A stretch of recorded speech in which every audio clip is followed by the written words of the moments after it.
बिस्मिल्लाहिर्रहमानिर्रहीम। अस्सलाम वालेकुम dear student, welcome to the online geography class. इससे पहले लेक्चर में मैंने आपको सेकेंड ईयर की बुक के बारे में बताया था जिसका नाम हिती जोग्राफिया है, जो कि पंजाब टेक्स्ट बोर्ड की है। इस वक्त ये आपको बुक नज़र आ रही होगी। उम्मीद है आप सब ने ये बुक परचेज़ भी कर ली होगी। आज हम इस बुक के बारे में डिटेल से देखते हैं कि इसमें टोटल कितने चैप्टर्स हैं और आपने इन तमाम चैप्टर्स को किन हेडिंग्स के अंडर जो है वो स्टडी करना है।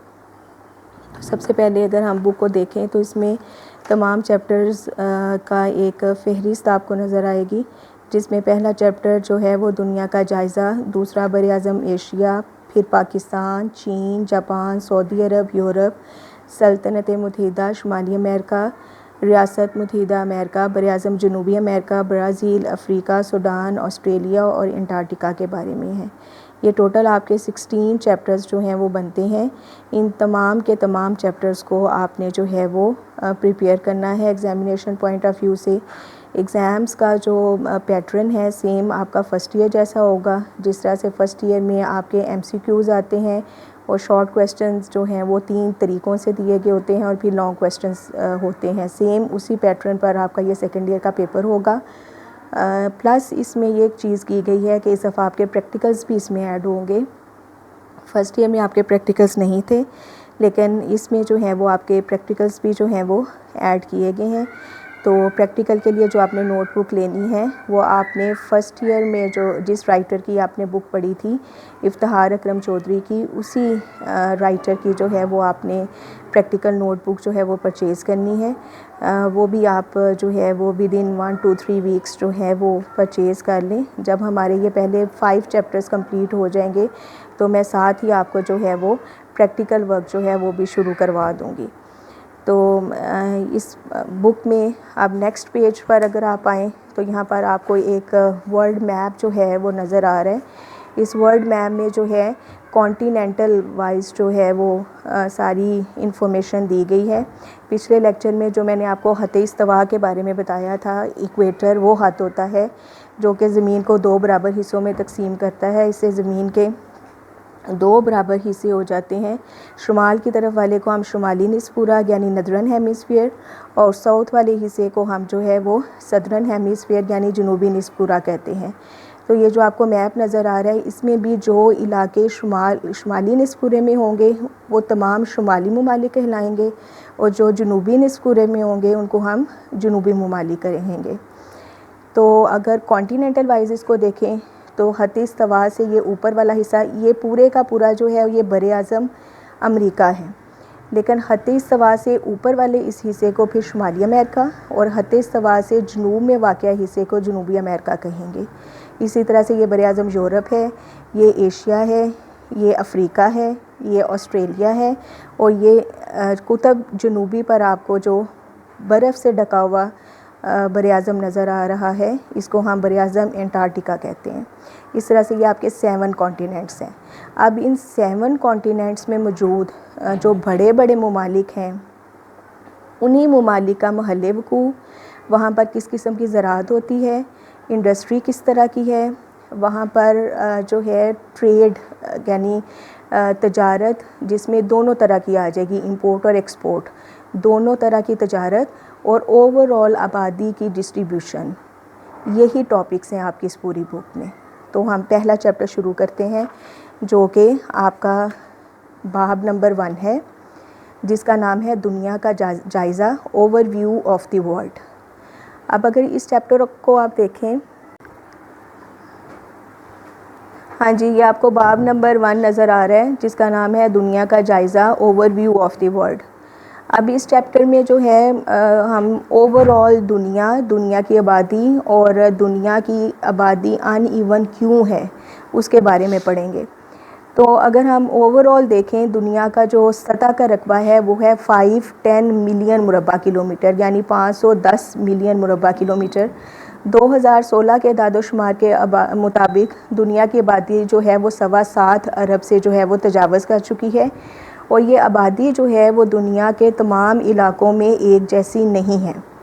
अनइवन डिस्ट्रीब्यूशन है, और इस अनइवन डिस्ट्रीब्यूशन में जो मेन रोल है वो क्लाइमेट का है, क्योंकि पूरी दुनिया में क्लाइमेट एक जैसी नहीं है। आपने फ़र्स्ट ईयर में भी आबो हवा का चैप्टर पढ़ा था, जिसमें मैंने आपको डिटेल से क्लाइमेटिक फैक्टर्स के बारे में बताया था। तो थोड़ा सा मैं आपको मैप से ही रिकॉल करके बताती हूँ, ताकि आपको दोबारा से उस चीज़ का पता चल जाए, तो आपको समझने में आसानी होगी कि किस तरह से दुनिया की आबादी अनइवन है। अब ये हमारा जो है ये इक्वेटर वाला हद है 0 डिग्री, और इसके ऊपर तमाम लैटीट्यूड्स लिए जाते हैं, जो मैंने आपको पिछले लेक्चर्स में बताया था कि वो टोटल 180 होते हैं, 0 से 90 डिग्री नॉर्थ की तरफ और 0 से 90 डिग्री साउथ की तरफ।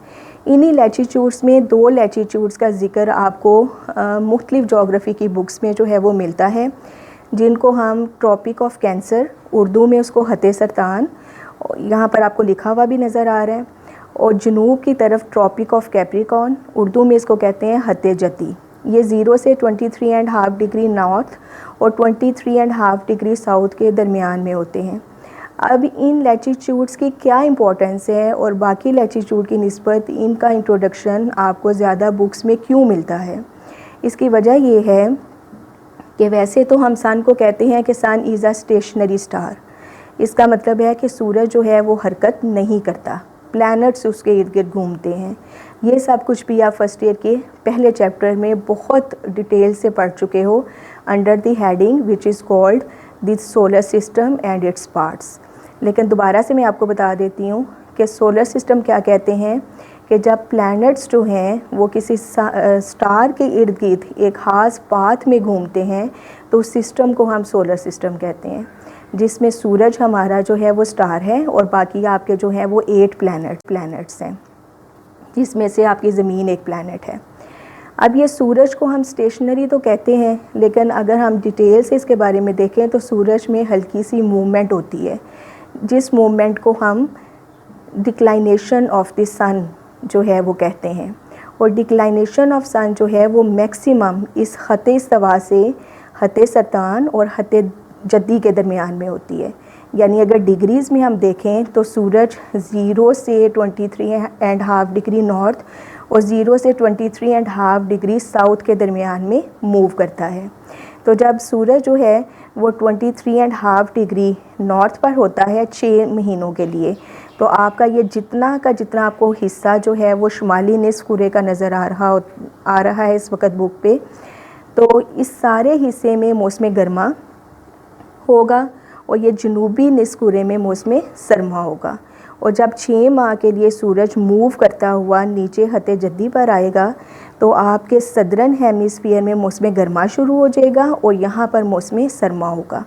इससे पता चला कि सूरज मैक्सिमम इन 2 लैटीट्यूड्स के दरमियान में मूव करता है। तो ये दो लैटीट्यूड्स हैं 0 से 23.5 डिग्री नॉर्थ और 23.5 डिग्री साउथ पर। इसको हम टॉरिड जोन कहते हैं जोग्राफिकल टर्म में। टॉरिड का मतलब होता है शदीद।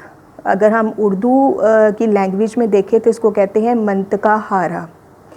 हारा का मतलब होता है शदीद, यानी ये वो ज़ोन है दुनिया का जहाँ पर सबसे ज़्यादा गर्मी जो है वो पाई जाएगी, क्योंकि ये वो हिस्सा है 0 से 23.5 डिग्री साउथ और नॉर्थ वाला जो मैक्सिमम सूरज की 90 डिग्री वाली रेज़ को रिसीव करता है। इससे जो आप ऊपर मूव करते जाएंगे 23 से ऊपर 90 डिग्री नॉर्थ तक और नीचे 90 डिग्री साउथ तक, तो सूरज की रेज़ जो हैं वो उब्लीक होती जाती हैं। उब्लीक का मतलब होता है तिरछी, यानी सूरज की शुआएं सीधी की बजाय तिरछी पड़ती हैं। तो तिरछी शुआएं जो होती हैं वो इंटेंस कम होती हैं, यानी उनकी शिद्दत कम होती है, वो कम गर्मी पहुंचाती हैं।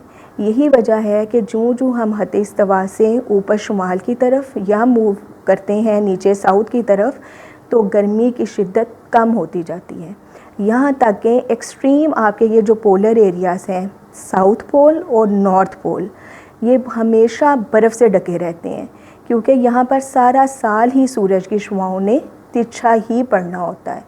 बेशक सूरज हते सरतान पर चमके या हते जद्दी पर चमके, कुतुब शुमाली और कुतुब जनूबी पर इसकी रेस तिरछी ही जाएंगी। तो कम टू द टॉपिक कि मैं आपको बता रही थी कि किस तरह से दुनिया की जो पॉपुलेशन है वो अनइवन है। तो अब आपको समझ आ ही चुकी होगी कि इस टेम्परेचर की ही वजह से दुनिया की डिस्ट्रीब्यूशन अनइवन है, क्योंकि ना तो इंसान इस शदीद तरीन गर्म जोन में रह सकता है जिसको हम मंतका हारा या टॉर्रिड जोन कहते हैं, और ना ही वो कुतुब शुमाली और कुतुब जनूबी पर रह सकता है जो कि हमेशा बर्फ़ से ढके रहते हैं, और इनको हम फ्रिजिड जोन या मंतका बारदा कहते हैं। तो ये जो दरमियान वाला फिर एक हिस्सा रह जाता है जो 66.5 डिग्री नॉर्थ और साउथ वाला है, इसको हम टेम्परेट जोन कहते हैं। टेम्परेट का मतलब होता है मोतदिल, मोतदिल का मतलब होता है ना ज़्यादा ना कम, एक एवरेज टेम्परेचर। तो इस पूरे हिस्से को हम मंतका मोतदिला कहते हैं। यानी इस पूरी दुनिया को अगर हम टेम्परेचर के हवाले से जोन्स में तकसीम करें, जिसको हम टेम्परेचर जोन कहते हैं, तो वो 3 बनते हैं। 0 से 23.5 डिग्री नॉर्थ एंड साउथ वाला टॉर्रिड जोन जो कि शदीद गर्म है, फिर 23.5 डिग्री नॉर्थ एंड साउथ से 66.5 डिग्री नॉर्थ एंड साउथ तक के ज़ोन को हम मंतका मोतदिला यानी टेम्परेट जोन, जो कि ना ज़्यादा गर्म है ना ज़्यादा सर्द है, और इसके बाद 66.5 डिग्री नॉर्थ एंड साउथ से 90 डिग्री नॉर्थ एंड साउथ वाले हिस्से को हम फ्रिजिड जोन यानी जमा हुआ मंतका, या इसको जो जोग्राफिकल टर्म है इसके लिए वो इस्तेमाल होती है मंतका बारदा, जमा हुआ फ्रिजिड, ये जोन है। तो अब इससे क्लियर है कि सबसे ज़्यादा आबादी आपको दुनिया की मिलेगी मिडल लैटिट्यूड्स में। चलें जी, अब अपने चैप्टर की तरफ दोबारा आते हैं, जिसमें हमने ये पढ़ना था कि दुनिया की आबादी जो 7.25 अरब से तजावज़ कर चुकी है according to the 2016 demography survey. Demography survey का मतलब होता है कि अदाद-ओ-शुमार, आबादी के लिहाज से अदाद-ओ-शुमार डेमोग्राफी सर्वे। डेमोग्राफी सर्वे का मतलब होता है कि अदाद-ओ-शुमार, आबादी के लिहाज से अदाद-ओ-शुमार जमा करने वाला महकमा, ठीक है। उसके मुताबिक दुनिया की आबादी तकरीबन 7.25 अरब से तजावज़ कर चुकी है। अब इस आबादी को दुनिया की जो तकसीम है, ये जो नेक्स्ट हेडिंग आपको नज़र आ रही है डिस्ट्रीब्यूशन ऑफ पॉपुलेशन, आबादी की तकसीम, तो इसको 3 हिस्सों में तकसीम किया गया है। Number 1 densely populated region of the world, यानी दुनिया के गुंजान आबाद इलाके जहाँ पर आबादी सबसे ज़्यादा है।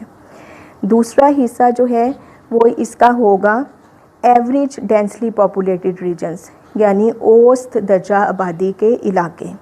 और तीसरा है लेस डेंसली पॉपुलेटेड रीजन, यानी कम आबाद इलाके। ठीक है जी, अब हम इनकी तफसील पढ़ते हैं। तो सबसे पहले जो दुनिया के गुंजान आबाद इलाके हैं, ये वो वाले इलाके हैं जहाँ पर आपको तकरीबन 1200 अफराद फ़ी मुरबा किलोमीटर से भी ज़्यादा देखने को मिलते हैं। इन इलाकों में चीन, Japan, Bharat, Pakistan, India, Bangladesh, Indonesia, ये ममालिक जो हैं सारे आ जाते हैं। वजह इसकी ये है, एक तो वहाँ की आबो हवा जो है वो इंसानी ज़िंदगी के लिए जो है वो बड़ी अच्छी है। दूसरा, ये मैदानी इलाके हैं, ज़रखेज़ हैं, तो यहाँ पर खेती बाड़ी के ज़रिए से इंसान के लिए बहुत आसान है कि वो अपने लिए रोज़गार जो है वो, यानी खेती बाड़ी से अपने लिए जो है वो कमा सकें और अपनी फैमिली को जो है वो सपोर्ट कर सकें। अब जो दूसरे इलाके इसमें आते हैं वो हैं western and the central Europe, मगरबी और वस्ती यूरोप के इलाके। अब इसमें बरतानिया, बेल्जियम, फ्रांस, जर्मनी, ये सारे तरक्की याफ्ता ममालिक आ जाते हैं। और इन ममालिक में क्यों पॉपुलेशन ज़्यादा है कि यहाँ पर जो है ये सनती इलाके हैं, यहाँ पर जो है वो इंडस्ट्री जो है वो बड़ी पावरफुल है, तो लोगों को रोज़गार आसानी से मिलता है, इसलिए ये इलाके जो हैं वो ज़्यादा पॉपुलेटेड एरियाज़ हैं। तीसरे इलाके जो इसमें आते हैं वो है नदरन eastern USA and the south eastern Canada, यानी शुमाल मशरकी अमेरिका और जनूब मशरकी कनाडा। अब ये गुंजान आबाद इलाके इसलिए हैं कि एक तो यहाँ पर सनती इलाके हैं, ये इंडस्ट्रियल जोन है, और यहाँ पर जो है वो मादनियात जो हैं वो बहुत ज़्यादा हैं, जिसमें कोयला और मादनी तेल ये दोनों चीज़ें वाफर मिक़दार में पाई जाती हैं। और में कोयला और मादनी तेल ये दोनों चीज़ें वाफर मिक़दार में पाई जाती हैं, और किसी भी इंडस्ट्री को चलाने के लिए इन्हीं दो चीज़ों की ज़्यादा ज़रूरत होती है। और तीसरा, यहाँ पर अमीक किस्म की काश्तकारी की जाती है। अब अमीक का लफ्ज़ भी आपने मेरे ख्याल से पहली दफ़ा सुना होगा। इसको कहते हैं इंटेंसिव कल्टीवेशन।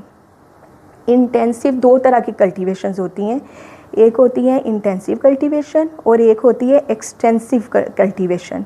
इंटेंसिव कल्टीवेशन यानी अमीक काश्तकारी का मतलब होता है जो कि छोटे पैमाने पे की जाती है। उससे ज़्यादातर ऐसी काश्तकारी की जाती है जिसे अपना गुज़र बसर किया जाता है, उसको ट्रेड के पॉइंट ऑफ व्यू से नहीं रखा जाता। फॉर्म साइज़ छोटा होता है, कम फसलें उगाई जाती हैं और अपने गुजारे के लिए किसान जो है वो खेती बाड़ी करता है। एक्सटेंसिव किस्म की जो काश्तकारी है, जिसको हम जो है उर्दू में कहते हैं वसी पैमाने की काश्तकारी, ये जो है ये तजारती पैमाने पर की जाती है। फॉर्म साइज़ बड़े होते हैं, मशीनरी का इस्तेमाल किया जाता है, कम रकबे से ज़्यादा पैदावार हासिल की जाती है ताकि उसको जो है वो मंडियों तक पहुंचाकर तो तजारत यानी कारोबार के पॉइंट ऑफ व्यू से ये की जाती है। जो इंटेंसिव है वो अपने गुज़र औकात के लिए, और एक्सटेंसिव जो है वो तजारती पॉइंट ऑफ व्यू से जो है वो की जाती है।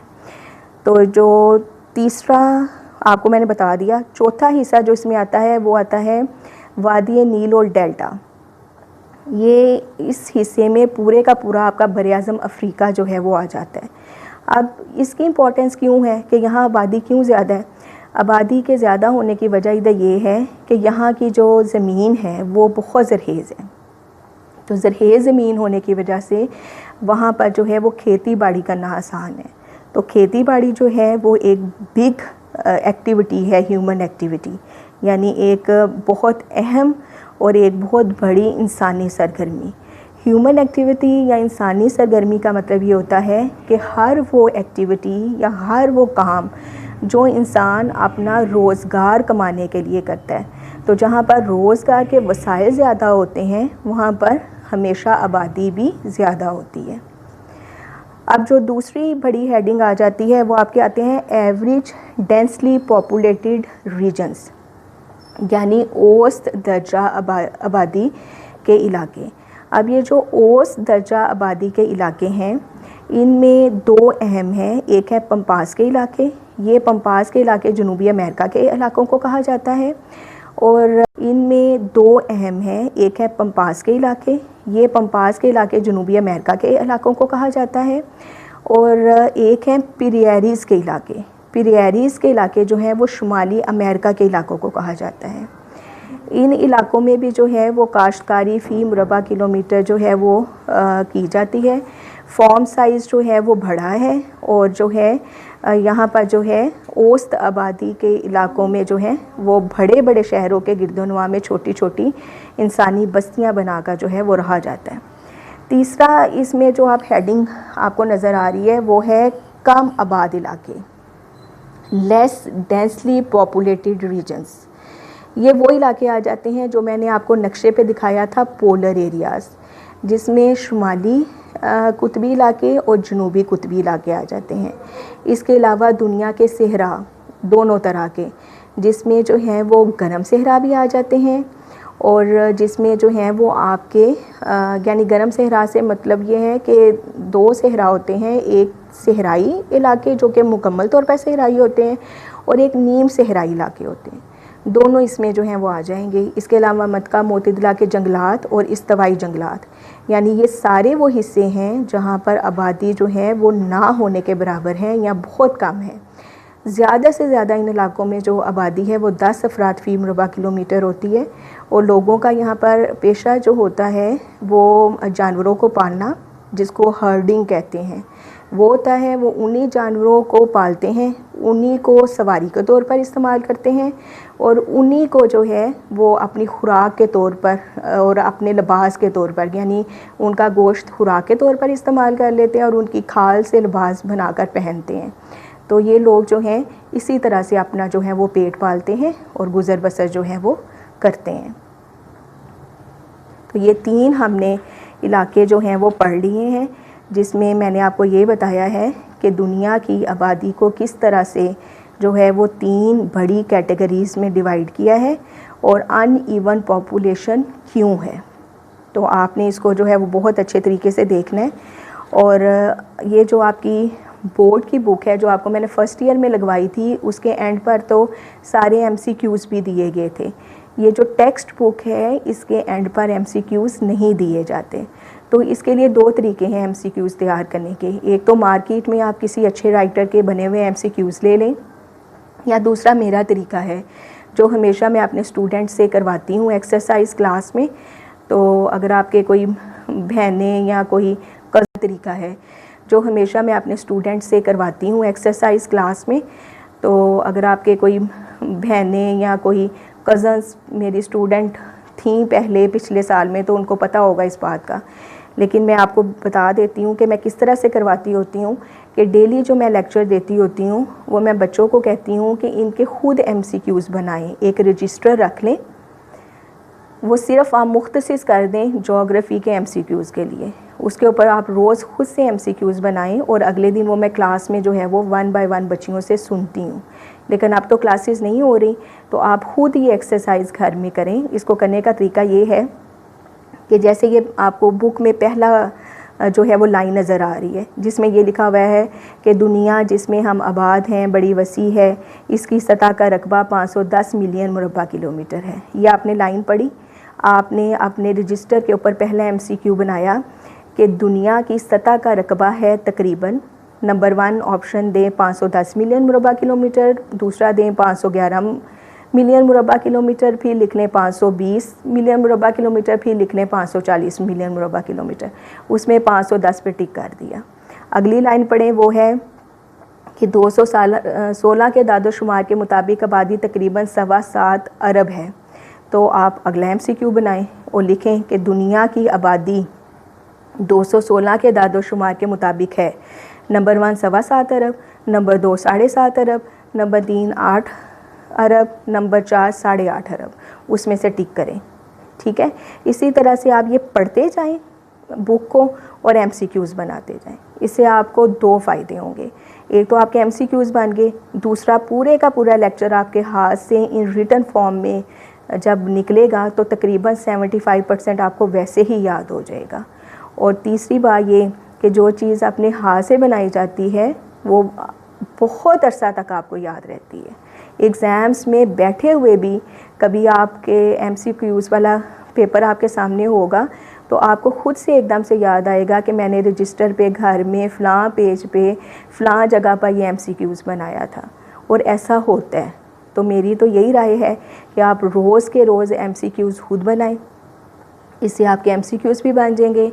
एक दफ़ा लेक्चर आपके हाथ से गुजरेगा और आपकी एंड पर जब आप पूरे चैप्टर्स पढ़ लेंगे तो एंड पर आपकी ख़ुद इतनी अच्छी MCQs की एक नोटबुक बन चुकी होगी जो कि मार्केट में मिलने वाली नोटबुक से बहुत बेहतर होगी और वो आपकी अपनी होगी, मेहनत से बनी हुई। तो आप ये लेक्चर सुने ध्यान से, चैनल को सब्सक्राइब करें और इसको सुने।